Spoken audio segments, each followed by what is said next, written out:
बताते चलें कि मुकम्मल सेहत में आज हमारे साथ डॉक्टर समर अब्बास जाफरी मौजूद हैं। आप हैं assistant professor department of internal medicine Liaquat National Hospital. हम बात कर रहे हैं डेंगू और मलेरिया के हवाले से। डॉक्टर साहब की तरफ जाएंगे और उनसे पूछेंगे कि डॉक्टर साहब ये सबसे पहले हम मलेरिया की बात करेंगे कि मलेरिया होने की अलामात क्या होती हैं। वैसे तो नॉर्मली मशहूर है, लेकिन आप बताइए। अच्छा, जैसे मैंने आपको पहले बताया, मलेरिया वही बात है कि मच्छर के काटने से होता है। हाँ। इसके अलावा सर्दी सी लगती है। अच्छा, वो अलामात भी मैं बता देता हूँ कि अच्छा, मच्छर के काटने के अलावा ये कुछ लोगों की ब्लड ट्रांसफ्यूजन, जो खून जिनको चढ़ता है, उनमें भी पॉसिबिलिटी हो सकती है। कैसे कि उनको पहले से हो जिनका ब्लड प्रॉपर्ली स्क्रीन ना किया गया, उनमें भी होता है। अच्छा, ठीक है। कुछ रेयर केसेस में नीडल स्टिक इंजरीज भी होती हैं। अच्छा, जो अलामात हैं मलेरिया की, सबसे पहले तो बुखार बहुत शदीद किस्म का होगा और सर्दी के साथ लगता है बुखार। अच्छा। और ख़ास तौर पे इसमें बुखार के अलावा जो चीज़ होती है, जिस्म में दर्द होता है, पट्ठों में दर्द होता है, सर में दर्द होता है।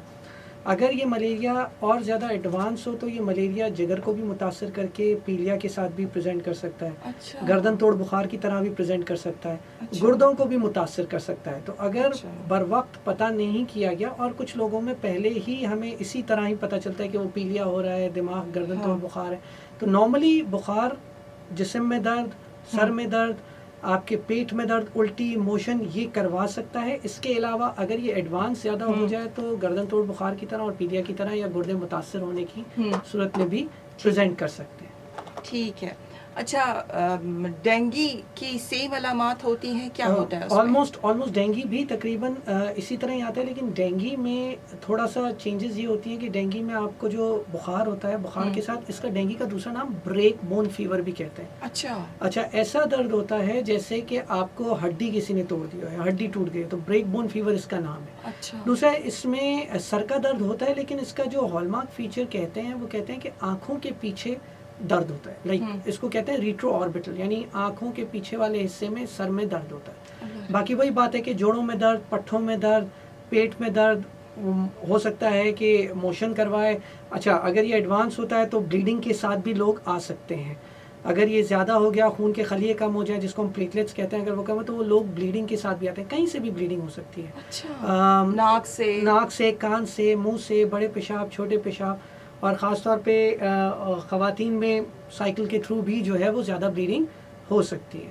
और इसी तरह जैसे मैंने मलेरिया का बताया, गर्दन तोड़ बुखार की तरह प्रेजेंट कर सकता है, इस तरह ये डेंगू भी दिमाग को, दिल को, फेफड़ों को मुतासर कर सकता है, जिगर को मुतासर कर सकता है। अक्सर डेंगू के मरीज़ पेट में दर्द की शिकायत करते हैं, वो दो वजूहात की वजह से होती है। या तो पित्ते की सोजिश हो जाती है डेंगू में, या जिगर की सोजिश हो जाती है। कभी कभी होता है कि पेट में पानी भी भर जाता है डेंगू में, फेफड़ों में पानी भर जाता है, ये सब एडवांस फॉर्म। लेकिन जो कॉमन सिम्टम है, जो इनिशियल फेज में, वो है बुखार, जिस्म में दर्द, आँखों के पीछे दर्द, आपके पेट में दर्द, आपको उल्टी, हो सकता है मोशन हो जाए, ये सारी चीज़ें। सही है।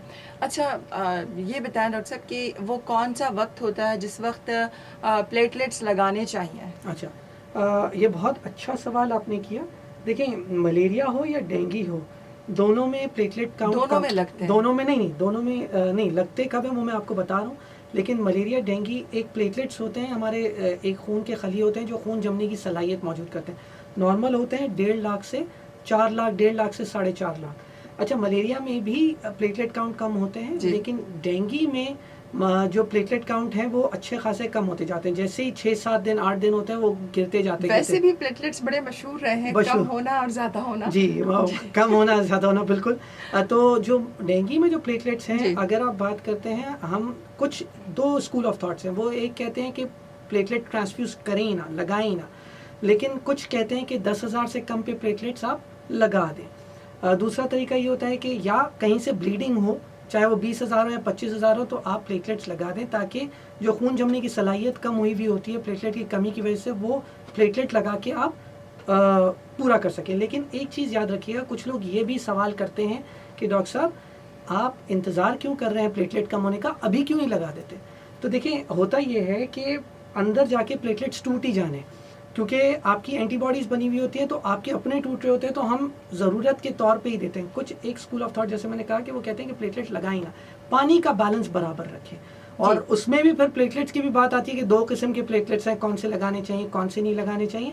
जो भी आपको अवेलेबल हो जाए, और अगर ज़रूरत हो डॉक्टर की इजाज़त के बगैर अपनी मर्ज़ी से नहीं लगवाएं, और डॉक्टर ही आपको बताएंगे लगाने की ज़रूरत है या नहीं। नॉर्मली हम लोग नहीं लगाते, बहुत जो एक्सट्रीम केसेस होते हैं जिसमें ब्लीडिंग हो या प्लेटलेट काउंट 10,000 से कम हो, तब हम लगाते हैं। ठीक है। अच्छा, यहाँ पर ये मैं कहूँगी कि मलेरिया और डेंगू में क्या चीज़ सिमिलर है?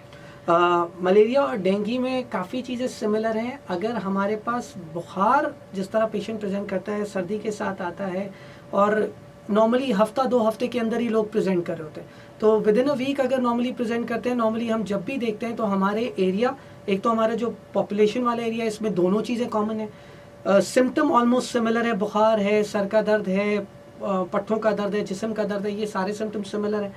तीसरी चीज़ सिमिलरिटी ये है कि उनका टाइम ड्यूरेशन ऑलमोस्ट 7 से 14 दिन के करीब होते हैं, ये सिमिलरिटी है। तो जब भी हमारे पास कोई पेशेंट बुखार के साथ आता है और बहुत शॉर्ट हिस्ट्री होती है, with in 7 days, with in 10 days, तो हम मलेरिया डेंगू का टेस्ट दोनों का कराते हैं। और उसकी वजह ये होती है कि दोनों ऑलमोस्ट मिक्स एंड मैच की तरह प्रेजेंट करते हैं। कभी हम सोचते हैं डेंगू है तो मलेरिया निकलता है, मलेरिया, लेकिन कुछ खास चीज़ें होती हैं कि एकदम से प्लेटलेट काउंट ड्रॉप हो रहे हैं, तो वो डेंगू की फेवर में ज़्यादा जा रहा होता है, अगर आपको नहीं पता, और मलेरिया। तो दोनों के टेस्ट हैं, आप उनको टेस्ट से कंफर्म करते हैं कि एग्जैक्टली, लेकिन ऑलमोस्ट सिमिलर सिम्टम्स है। कुछ रेयर चीज़ें हैं, उसमें ये होगा, उसमें ये होगा, तो बट आम लोगों के लिए ये याद रखना है कि बुखार होगा, सर्दी के साथ हो सकता है, जिस्म में दर्द होगा, पट्ठों में दर्द होगा, ये सारी आम सिम्टम्स हैं। ठीक है।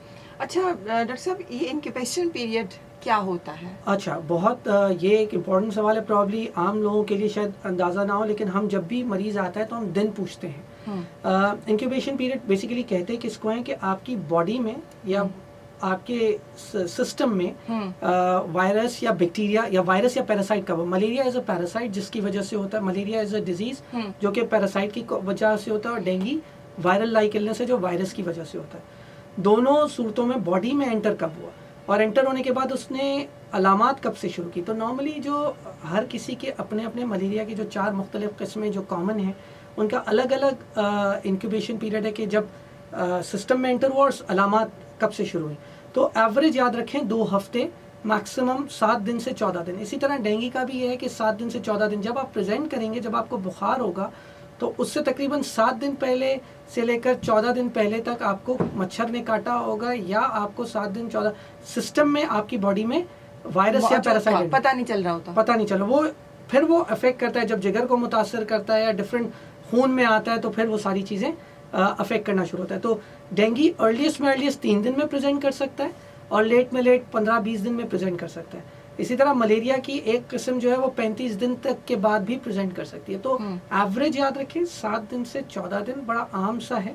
और इसी दौरान आपको यकीनन मच्छर ने भी काटा होगा। इसी दौरान आप कभी कभी, कुछ लोग तो कहते हैं कि हम आउटस्कर्ट्स में गए थे, या हम ओपन एरिया में थे, या हम कहीं थे, कुछ लोगों को पता नहीं चलता, घर में भी काट रहे होते हैं। घर में भी काट रहे होते हैं। तो इसीलिए नेट्स का इस्तेमाल, मॉस्किटो रिपेलेंट्स का इस्तेमाल, स्प्रे का इस्तेमाल मच्छर का, और जिस तरह मैंने एक बड़ी अहम चीज़ बताई कि बाल्टी में पानी ना भर के रखें, वो बहुत अहम चीज़ है। अच्छा, ठीक है। डॉक्टर साहब, हम बहुत सारी और भी बातें जो कि आपसे जानेंगे, हमें आप बता सकते हैं, सवाल कर सकते हैं 111-111-107 पे। इसके अलावा 111-111-107 आप हमें व्हाट्सएप कर सकते हैं 03451104-107, 03451104-107 पे। अस्मा तौहीद आपके साथ मौजूद हैं, और हमारे साथ हैं doctor Samar Abbas Jafri, assistant professor department of internal medicine, Liaquat National Hospital. Dengue और मलेरिया के हवाले से हम बात कर रहे हैं।